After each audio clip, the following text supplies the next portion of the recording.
Hello everyone, welcome back to my channel. কেমন আছো সবাই? আশা করি খুব ভালো আছো। তোমরা অনেকেই আমাকে প্রশ্ন করেছো যে দিদি ভাই, আমাদের সোনাকতার যে ঘটনাটা বিপ্লব দাদা ভাই, সেই ঘটনার পার্ট 2 কবে আসবে। বলে রাখি, পার্ট 2 কাল দুপুর ঠিক 3টের সময় আসবে। সবাই চোখ রেখো। এবার চলো আমরা যাব ঘটনায়। আজকে দুটো ঘটনা আছে। একটি ঘটনা মাছ ধরাকে কেন্দ্র করে একটি প্রত্যন্ত গ্রামের ঘটনা, আর একটি আছে একটি হসপিটালের ঘটনা। আজকে দুটি ঘটনা আমি সিলেক্ট করেছি। ঘটনা দুটি বেশ ভয়ের। প্রথম যে ঘটনাটি মাছ ধরতে যাবার বলবো, সেই ঘটনাটি আমাকে শেয়ার করেছেন অনুভব রয়। বলেছেন যে ম্যাডাম, আমার বাড়ি পশ্চিম মেদিনীপুর। আমার ঠাকুরদার সাথে আমি প্রায়শই মাছ ধরতে নদীতে যেতাম। সেই নদীতে মানুষ একটা সময় চলাচল করত, মানে নদীর এই প্রান্ত থেকে ও প্রান্ত যাওয়া আসা করত। কিন্তু কিছু সময় পর সেই নদীতে পর পর পর কিছু নৌকা ডুবে প্রচুর মানুষ মারা যায়। অনেক মানুষের বডির কোনো অংশ খুঁজে পাওয়া যায়নি, যেই কারণে ওই নদী পারাপার করাটা ওখানে যারা প্রধান ছিলেন তারা বন্ধ করে দেন। তারা অন্য জায়গা দিয়ে তারা কিন্তু যাতায়াতের একটি রাস্তা তৈরি করে। হ্যাঁ, রাস্তাটি অনেক ঘোরা পথ, তবুও তারা বলে জীবনের থেকে বড় দামি কিছু নেই জিনিস। এতটা জীবনের ঝুঁকি আমি কেন নেব? জেনে শুনে আমি কেনই বা ওই নদীতে মরতে যাব? তবে সব সময় কিন্তু এই যে দুর্ঘটনা সেটা হতো না। বিশেষ করে যখন অমাবস্যা বা পূর্ণিমা এরকম কিছু থাকতো, বা শনিবার মঙ্গলবার, ওই সময় নৌকা ডুবে যেত আর প্রচুর প্রচুর গ্রামের মানুষ মারা গেছে। আর নৌকাটি ডুবে যেত ঠিক মাঝ নদীতে। থলথলে জল চারপাশে, এত জলের মাঝে প্রচুর মানুষ যারা সাঁতারও পারতো তারাও কিন্তু বাঁচত না। গ্রামের মুখে মুখে মানুষের একটা মান্যতা আছে যে ওই নদীতে হয়তো কোনো অপদেবতার বাস, সেই গ্রাস করত গ্রামের মানুষদের। তার জন্য নদীটা বন্ধ করে দেওয়া হয়, মানে যাতায়াত করা। নদীর মতনই রয়েছে। ওই নদীর পাড়ে গ্রামের কেউ তার বাড়ির পোষ্য গরু ছাগল আটকাতে যায় না, কারণ তারা ভাবে যদি এখন গ্রামের মানুষ তো পাচ্ছে না, যে সেই নদীতে আছে সেই অপদেবতা যদি গ্রাস করে আমাদের গৃহপালিত পশুদের, তার জন্য তারা মাঠে জঙ্গলে পাশ ঝাড়ের ভেতরে আলে সব জায়গায় তাদের পোষ্যদের বেঁধে আসতো। কিন্তু নদীর পারে না, একটাই ভয়, যদি বেঁধে আসার পর গিয়ে দেখলাম যে ওরা আর ওখানে নেই, তাহলে কি হবে? আর বাড়িতে পোষ্য যারা থাকে গরু ছাগল, তারা কিন্তু বাড়িতে বাড়ির সদস্যর মতনই ভালোবাসার মানে প্রাণী হয়ে ওঠে। আমাদের দাদা ভাই বলেন, ম্যাডাম, আমি খুব ভালো করে মনে আছে ওই নদীতেই একবার মাছ ধরতে যাই। এবার আমিও জানতাম ছোটবেলা দিয়ে যে ওই নদীটা একদমই ভালো না। আমার মা ঠাকুমা এমনকি আমাদের আশেপাশে জেঠিমা কাকিমারা বলতেন, ওই নদীতে কেউ যাবি না রে, ওটা রাক্ষসী নদী, ওই নদীতে মানুষ খায়।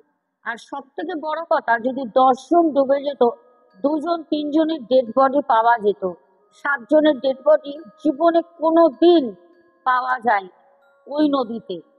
তো সেখানে এরকম হতো, সবাই বলতো রাক্ষসী নদী। আমিও কিন্তু কোনোদিন বড়দের কথা অমান্য করিনি, আমিও কিন্তু কোনোদিন সেই নদীতে যেতাম না। এবার আমি বলি, এই ঘটনাটা আমার যখন পরিচয় হয়, ঘটনাটার সাথে সবকিছু জানতে পারি, তখন আমার বয়স 16 বছর। 16 বছর আমি তখন অনেকটাই ছোট, পড়াশোনা করি, স্কুলে যাই। আমার বাবা খুব কষ্টে সাইকেলের দোকান থেকে একটা পুরনো সাইকেল আমাকে কিনে দেয়, যাতে আমার স্কুলের পথ যাওয়া আসা করতে আমার সুবিধে হয়। খুব ভালো করে মনে আছে, একটা সময় আমি বড় হয়ে উঠি, তখন আমার 21+ বয়স।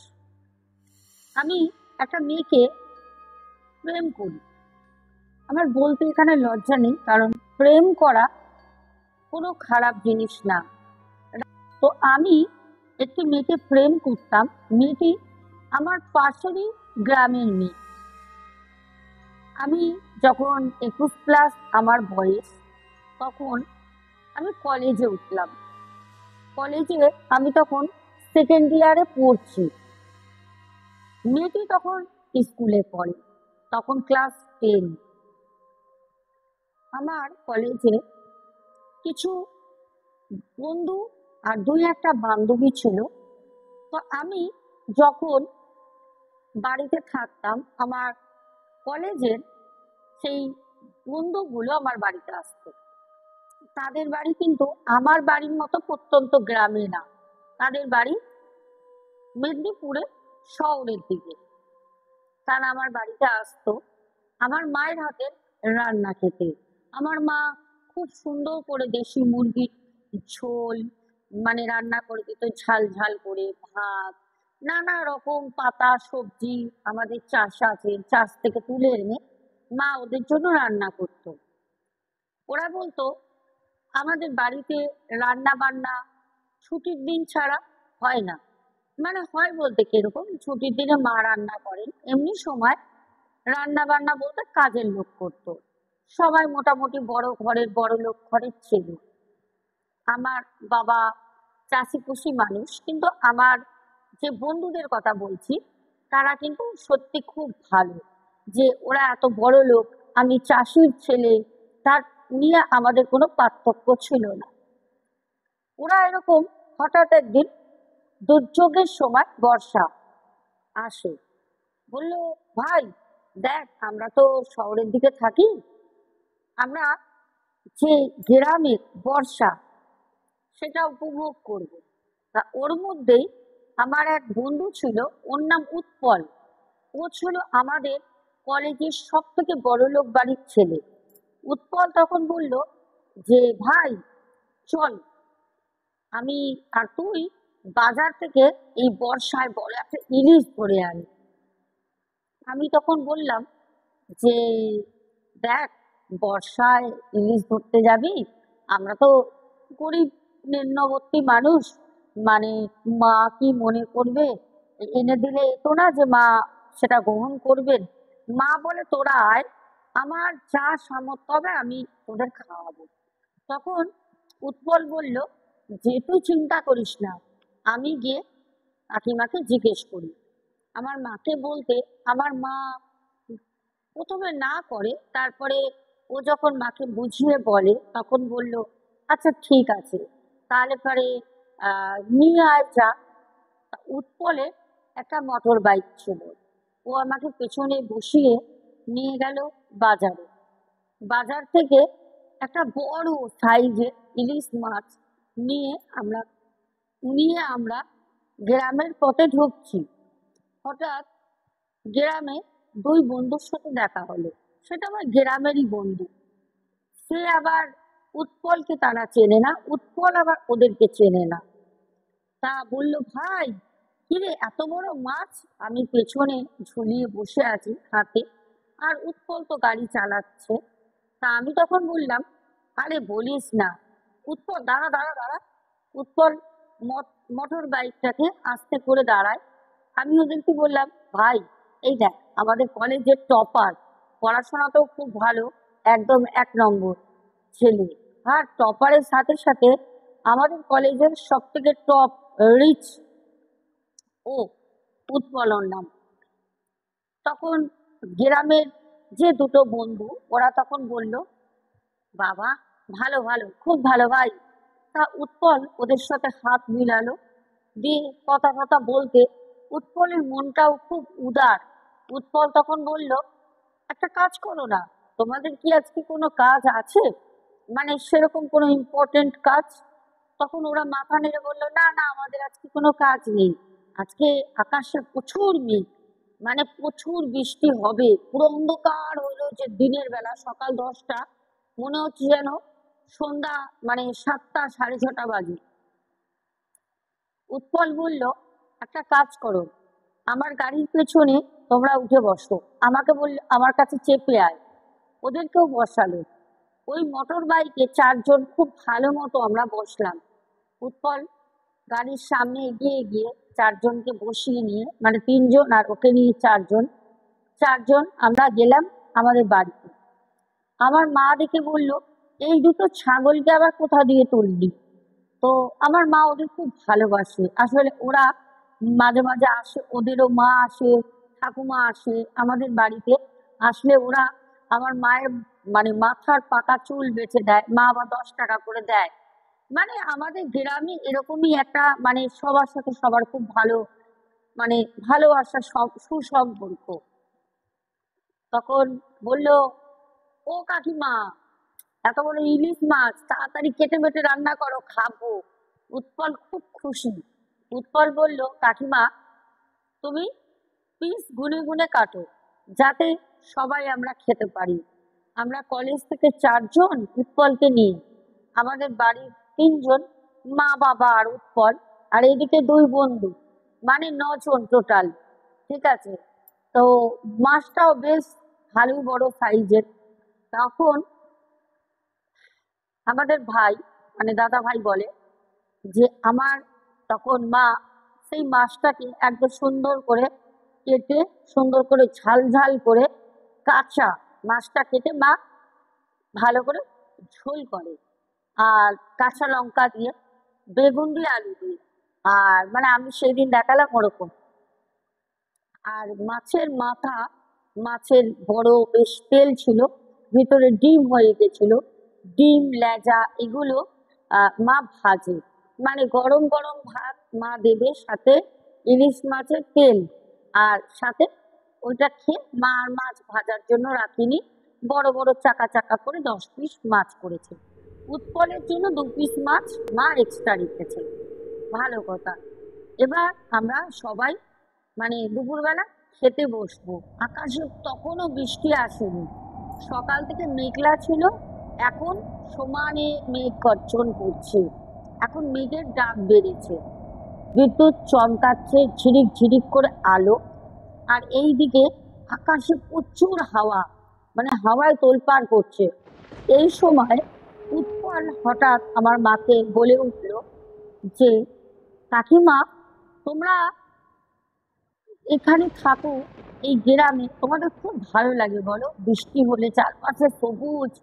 মা বলল, আমরা তো গ্রামেই মানুষ, গ্রামেই জন্ম, কিন্তু ওই কাদা প্যাচ প্যাচানি আর ভালো লাগে না উৎপল, কি করবো বলো? উৎপল তখন বলল যে, হ্যাঁ কাকিমা, সব জায়গায় কিন্তু সব রকম আশা বা শখ পূর্ণ হয় না। যারা ফ্ল্যাটে থাকে তারা সব সময় ভাবে নিজস্ব বাড়ি হলে মনে হয় খুব ভালো হতো। আবার যাদের নিজের বাড়ি, তারা আবার ভাবে, দূর, এর থেকে ফ্ল্যাটে থাকা ভালো ছিল। অনেকে যারা নিজের বাড়ি, অনেকে আমিও শুনেছি ব্যক্তিগতভাবে, যে বলে ভাড়া বাড়িতে থাকা ভালো। এই বছরে বছরে কর মেটাও, খাজনা দাও, ছুটো ছুটি, এই মিউনিসিপ্যালিটিতে অনেক পঞ্চায়েতে এরকম ঝামেলা হয়, ওর থেকে ভাড়া বাড়ি থাকো, যার বাড়িতে থাকবে মালিককে শুধু মাসে টাকা ধরে দাও, মালিক মালিকের মতো করে বুঝে নেবে। মানে এরকম কথাবার্তা আমি শুনেছি। তা এইসব কথাবার্তায় উৎপল আর ওই আমাদের যে ভাই ঘটনাটা শেয়ার করেছে, তার মায়ের সাথে কথা হচ্ছে, কাকিমার সাথে। যাক, এবার লম্বা করে লাইন করে সবাই খেতে বসেছে, কিন্তু কাকিমা বলে, তোরা আগে খা, আমি পরে খাবো। উৎপল বলছে, না না কাকিমা, সবাইকে খেতে হবে। সে বড় হাঁড়ি, 1 হাঁড়ি ভাত, আমাদের গ্রামের, আমাদের চাষেরই চাল, বাইরে দিয়ে কেনা না, চাষের গ্রামের চাল, 1 হাঁড়ি ভাত, সাথে কড়াইয়ের মধ্যে বড় বড় দাগা দাগা ইলিশ মাছ কাঁচা লঙ্কা দিয়ে, মানে একদম কাঁচা ঝোল। মাছটা ভাজিনি মা। আর যেগুলো লেজা মুড়ো ছিল, তেল ডিম, ওগুলো মা একটা বাটিতে ভেজে তুলে রাখে লঙ্কা দিয়ে। এবার গরম গরম ভাত ধোয়া উঠছে, আকাশে কালো মেঘ, বিদ্যুৎ চমকাচ্ছে, আকাশ গুম গুম গুম করছে। আমরা খাই, পেট ভরে সবাই সবার মতো খাই, 9 জন আমরা। ওই আমার গ্রামের দুই বন্ধু ওরাও ছিল। খাবার পর আমার যে কলেজের 4 জন বন্ধু আসে, উৎপল আর 3 জন সাথে, ওরা সবাই খাওয়া দাওয়ার পর ওরা ভেবেছিল থাকবে, কিন্তু ওরা বাড়ি চলে যায়। বলল যে কাদা হবে যখন, মা বলল বাবা জল চারপাশে জল জল হয়ে যাবে, জল জমে যাবে, ওর থেকে ভালো বাবা তুই অন্যদিন আসিস, এরকম কষ্ট করে আমাদের এখানে থাকবি, বাড়ি যেতে পারবি না, খুব কাদা, মানে চলা যায় না, আকাশে যা মেঘ করেছে খালি পায়ে চলতে হবে, তাও মানে কতবার যে ধূপ ধাপ করে পড়ে যাব তার কোনো ঠিক নেই, কাদা ট্যাক ট্যাক করে, তো সামনে ওই নদী আছে, নদীর জল পুরো উঠে যায়। সবকিছু শুনে আমার 4 বন্ধু কলেজে ওরা চলে যায়। আমার গ্রামের যে 2টো বন্ধু ওরা আমাদের বাড়িতে থাকে। ওরা আবার মানে একটু মেয়ে মেয়ে স্বভাব, মানে আমার মায়ের সাথে মায়ের চুল বেছে দেবে, মায়ের পা টিপে দেবে, মাকে বলবে কাকিমা দাও, হাঁড়ি করে নিয়ে গিয়ে মাছতে শুরু করে দেবে। ওরা এই জিনিসগুলো করে, তার জন্য মানে আমার থেকেও ওরা 2জন আমার মায়ের খুব প্রিয়। মানে আমি যদি ঘর থেকে চলেও যাই অন্যত্র, আমার মায়ের কোনো অসুবিধা নেই, ওরা 2জন থাকলেই হলো। তা সেই দিনকেও একই রকম প্রায় শুরু করেছে যে কাকিমা তুমি হাঁড়ি দাও, তো আমাকে হাঁড়ি দাও, আমি মেজে নিয়ে আসছি। হ্যাঁ কড়াই দাও, 2জনে হাঁড়ি কড়াই থালা বাটি নিয়ে গিয়ে মাজতে শুরু করলো। মা আমাকে বলছে দেখ রে পাঠা দেখ, এই তো হচ্ছে আমার ছেলে, আর তুই কুলাঙ্গার। মানে মা ওদেরকে দেখলেই মা আমাকে এসব কথা বলতো, কারণ জানি মা সারাদিন এই গরু গোয়াল মাঠে নিয়ে যাওয়া নিয়ে আসা, মায়েরও শরীরে একটা পরিশ্রম হতো, মাও ক্লান্ত হতো, কিন্তু মা মুখে কখনোই বলতো না। কিন্তু যখন যাওয়া আসা করতো ওই বন্ধু দুটো, তখনই মায়ের কথা মুখে বেরোতো। যাই হোক, তো বাসন টাসন মাকে মেজে দেয়, মাকে বললো যে ও কাকিমা আমি তো মাথায় তোমার তেল দিয়ে দিই। মা বলছে দিবি? মাকে তেল দিতেই মা বললো একটা বালিশ এনে দে তো, একটু মাদুর পেতে দে। মা ঘুমিয়ে পড়ে। এবার আমি আমার ঘরে চুপ করে বসে বসে কিছু লেখালেখি করছিলাম কলেজে। হঠাৎ ওরা 2জন, ওই পাড়ার বন্ধু দুটো আমাকে এসে বললো এই চল না, এই বর্ষার সময় চল না মাছ ধরতে যাই। আমি বললাম কোথায়? ওই নদীতে? বলছে হ্যাঁ। আমি বললাম না না, ওই নদীতে যাব না, কারণ ওই নদীতে প্রচুর মানুষের মৃত্যু হয়েছে, ওখানে যাব না। ওরা তখন বলল দূর ছাড় তো, কত কেউ যায়, ওই তো কালকেই তো গেছিল সুভাষ কাকা জানিস কত মাছ ব্যাগে করে, 2 ব্যাগ মাছ করে নিয়ে এসছে।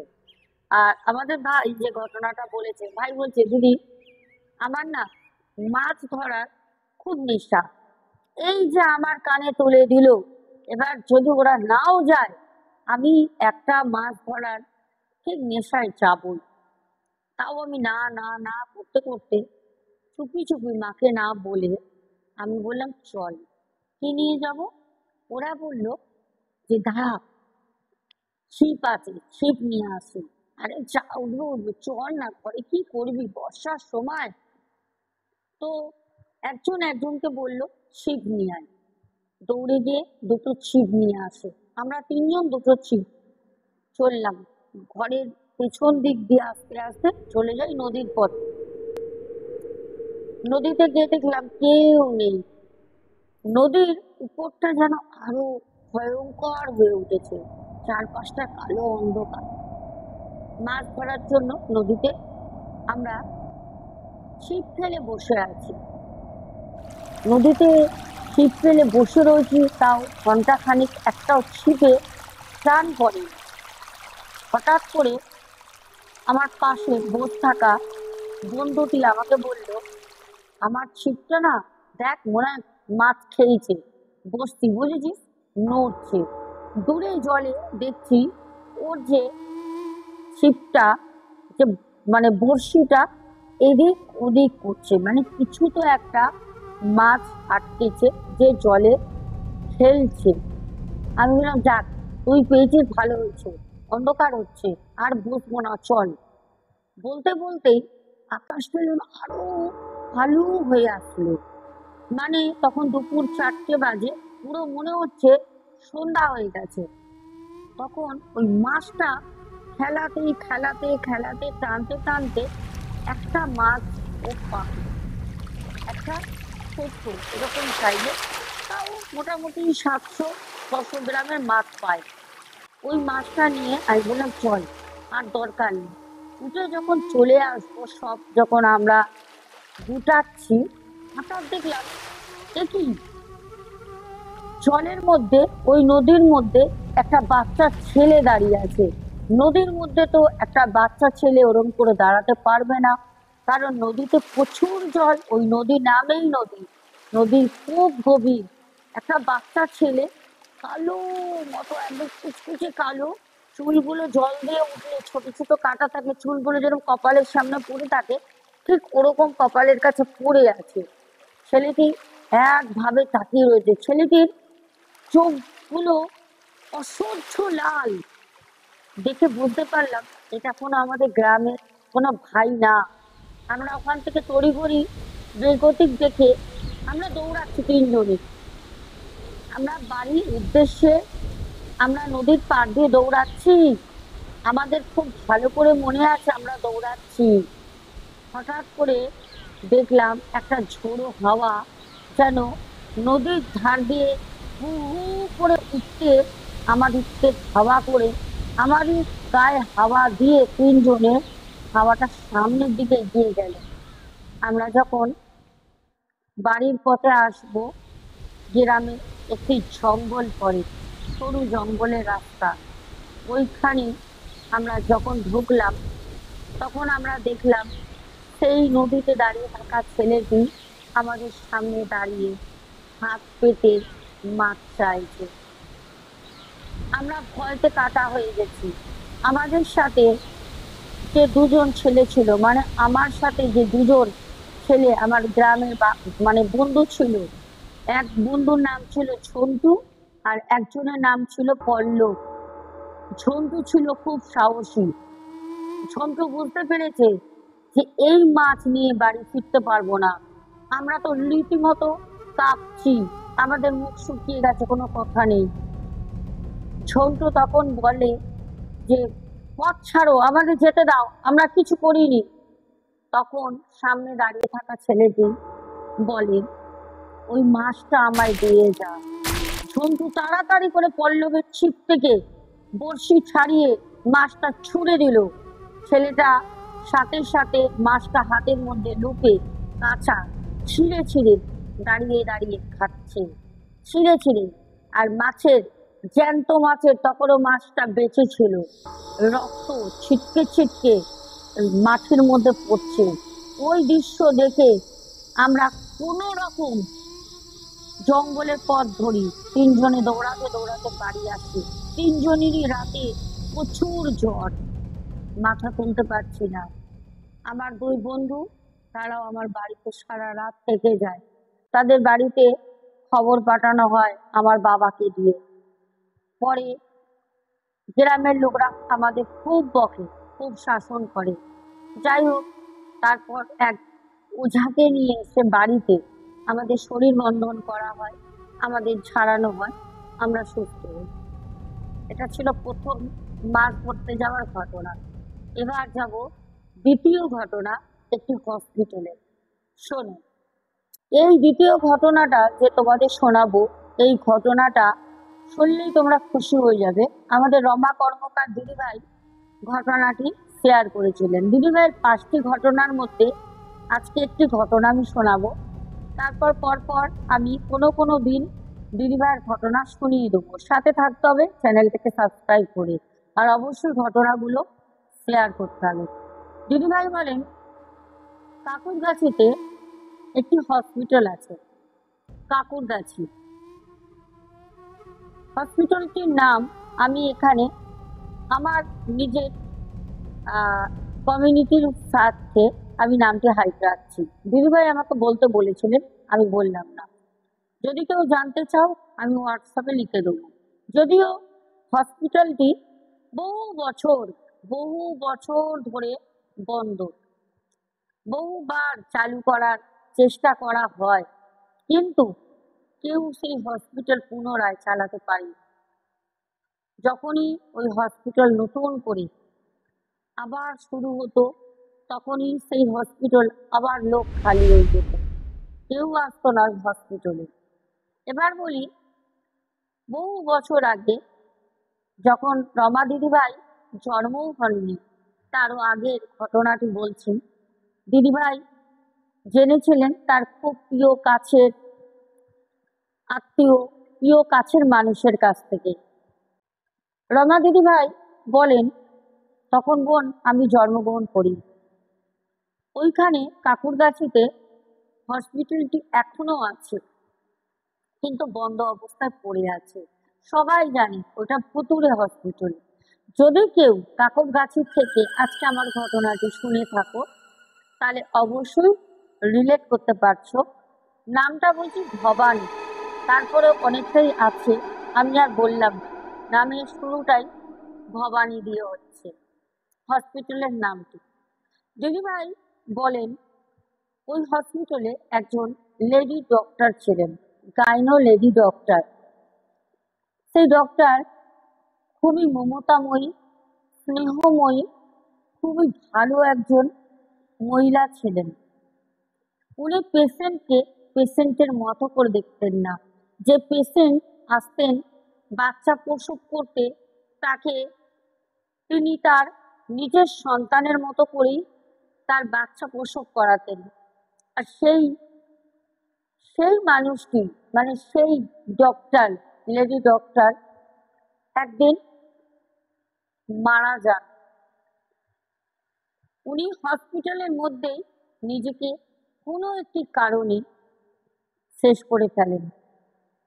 তারপর থেকেই ওই হসপিটালে আর কেউ কিন্তু থাকতে পারেনি, কারণ উনি কিন্তু রাতের বেলা, হয়তো বহুদিন চলেছে, 2-3 বছর ওই লেডি ডক্টর মারা যাওয়ার পর চলেছে, হয়তো 5 বছর 4 বছর চলেছে হসপিটালটি, কিন্তু ওই লেডি ডক্টর রাতের বেলা গিয়ে সবাইকে দেখতো যে শরীর কেমন আছে, তারা ভালো আছে কিনা, তারা সুস্থ আছে কিনা। কিন্তু মানুষ যখন দেখছে, তাকে সবাই দেখতে পাচ্ছে, আরে ইনি তো মারা গেছেন, তাহলে এটা এনার আত্মা। এক প্রকার মানুষ ভয়ে ভয়ে ভয়ে আতঙ্কে হসপিটালকে পরিত্যাগ করেন। সেই হসপিটালে আর কেউ যেতেন না। দিদিভাই বলেন, কাকুরগাছিতে এখনো আছে। দিদিভাইকে আমি বলেছিলাম, দিদিভাই আমি কি ওখানে যেতে পারি, ঢুকতে কি পারবো? দিদিভাই বললো, না বোন, ভিতরে ঢুকতে পারবে না, গেট জানলা পাল্লা সব সিল করে দিয়েছে। কারণ আজও সেই লেডি ডক্টরের আত্মা কাকুরগাছি সেই হসপিটালের ভেতরে এখনো বন্দি আছে। সামনে যে ফাঁকা মাঠটি রয়েছে, দিদিভাই বলে ওই মাঠে অনেক বাচ্চা খেলতে গিয়ে, সকালবেলা বিকেলবেলা মাঠে কি করে বাচ্চারা ছুটোছুটি করে, ফুটবল খেলে, কবাডি খেলে, বাচ্চারা খেলতে গিয়ে বাচ্চারা দেখেছে সে ডক্টরের ইউনিফর্ম পরা সেই লেডি ডক্টর দাঁড়িয়ে রয়েছে দোতলায়, 3 তলায়, নালে একদম গ্রাউন্ড ফ্লোরে দাঁড়িয়ে রয়েছে। সেই হসপিটাল পুরো জঙ্গলে ভরে গেছে, পুরোটা পরিত্যক্ত। তাহলে সেখানে সেই লেডি ডক্টর, তার আত্মা এখনো বিরাজমান, এখনো আছে। 2025-এ দাঁড়িয়ে ঘটনাটা বলছি। তো কাকুরগাছির সেই হসপিটালে সেই লেডি ডক্টরের আত্মা আছে। কেমন লাগলো? কালকের ঘটনায় প্রথম কমেন্ট করেছে স্বপ্না বাজাল দিদিভাই, তারপরে শম্পা মিনি কিচেন, বাবন সাহা, তারপরে কমেন্ট করেছো আহ,